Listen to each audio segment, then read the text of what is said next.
English, grammar, mathematics and other subjects meant of. So today we will study about fundamental rights. मौलिक अधिकार. हमने last कुछ sessions में 3 मौलिक अधिकार यानी 3 फंडामेंटल राइट्स के बारे में पढ़ा था.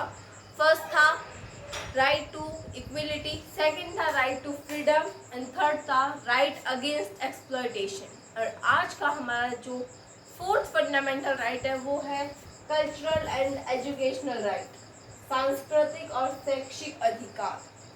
सो let's get started our topic. और जो ये आज का राइट है वो स्पेशली माइनॉरिटीज कम्युनिटी के लिए बना हुआ है. माइनॉरिटीज कम्युनिटी मतलब जो इंडिया में जिनकी संख्या कम हो. हिंदू को छोड़कर सारी जो भी रिलीजन की पॉपुलेशन है वो बहुत कम है. सबसे ज़्यादा हिंदू है इंडिया में. ओके, सो एक्सेप्ट हिंदूज, ये जो भी फंडामेंटल राइट है ये दूसरे सिटीजन्स के लिए है. और ज़रूरी नहीं है कि हिंदू उसके लिए भी नहीं है, हिंदूज के लिए भी है, सबके लिए है, बट स्पेशली माइनॉरिटीज़ के लिए है. ओके, सो हमें पता है कि हमारा आज का टॉपिक है कल्चरल एंड एजुकेशनल राइट, सांस्कृतिक और शैक्षिक अधिकार, जिसमें हमारा फर्स्ट पॉइंट आता है the right specially protect all religion और लिंग्विस्टिक माइनॉरिटीज. जो ये राइट है वो स्पेशली प्रोटेक्ट करता है, सुरक्षा करता है किसकी? रिलीजियस और लिंग्विस्टिक माइनॉरिटीज. माइनॉरिटीज यानी जिनकी संख्या कम हो. रिलीजन यानी धर्म, लिंग्विस्टिक मतलब कोई लैंग्वेज. लाइक इंडिया में सबसे ज़्यादा हिंदी बोली जाती है. हिंदी के अलावा जितनी भी लैंग्वेजेस है लाइक तमिल हो गई, बंगाली हो गई, मराठी हो गई, गुजराती हो गई, ऐसी बहुत सारी लैंग्वेजेस हैं. वो बहुत कम बोली जाती है. वो उनके स्टेट में ही बोली जाती है. वहाँ पर भी कई लोग बोलते हैं, कहीं नहीं बोलते. सो ये भी माइनॉरिटीज़ में आता है.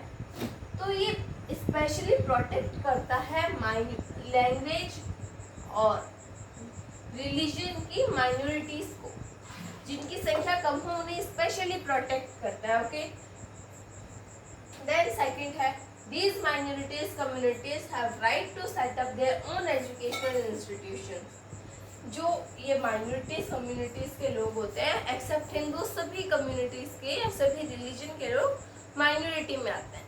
तो वो सभी अपने कल्चर में अपने खुद के लैंग्वेज के स्कूल्स, एजुकेशनल इंस्टीट्यूशंस खोल सकते हैं, सेटअप कर सकते हैं. उनको इस चीज़ का राइट है. लाइक जैसे मुस्लिम्स के लिए मदरसे होते हैं.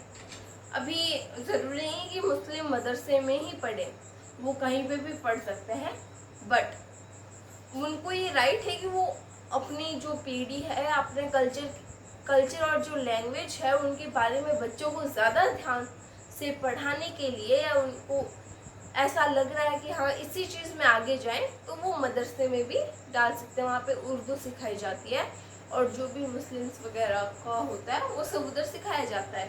हम नॉर्मल स्कूल्स में जाते हैं जहाँ पर सारे बच्चे आ सकते हैं, हिंदू, मुस्लिम, सिख, ईसाई, वहाँ कोई डिस्क्रिमिनेशन नहीं होता है. ओके, सो वो अपना खुद का एक एजुकेशनल इंस्टीट्यूशन सेटअप कर सकते हैं. उनको इस चीज़ का राइट है. ओके, देन आता है हमारा लास्ट पॉइंट एंड सबसे इम्पोर्टेंट पॉइंट.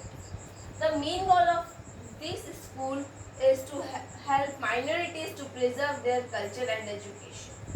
जो इन स्कूल्स का मेन गोल है वो क्या है? अपनी कल्चर और एजुकेशन को प्रिजर्व करना, बचा कर रखना.